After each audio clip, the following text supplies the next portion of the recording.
This week we're going to be talking all about incorporating research into your fiction. The first question you're probably asking yourself is, it's fiction! Why do I have to do any research at all? Why can't I just make it all up? I want to make two great claims for research and for why you should do research for your fiction. First of all, I want to claim that it's going to add to the credibility of the world that you're creating. And second of all, it's going to be a wonderful source of unexpected inspiration.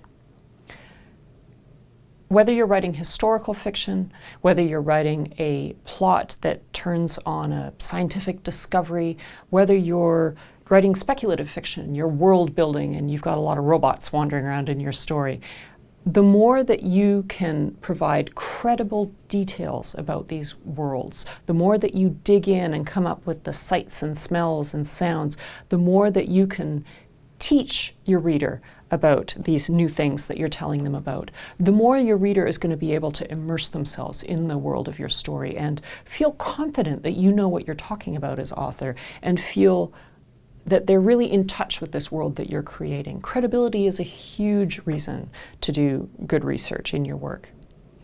And then secondly, as you're doing research in whatever area it is, whether it's history or science or what have you, you're going to come across things that you yourself didn't expect to find. You're going to come across details, you may come across events, dates. You're going to come across things that are going to provide a real sort of fertile ground for you to, have your characters go off on plot lines that you weren't expecting. You can incorporate all sorts of sensory details that maybe you weren't expecting to come across, and you're going to find that your inspiration is really going to get unlocked by these unexpected finds. I'll give you a really, really brief example. When I was working on my last novel, The Sweet Girl, I traveled to Greece with some friends who are archaeologists, and we were walking down the road one day and one of them pointed off into the bushes and said, "Oh, look at that bush there," and it was like a thistle. It was really springy and thorny, and she said, "That's called spiny burnet."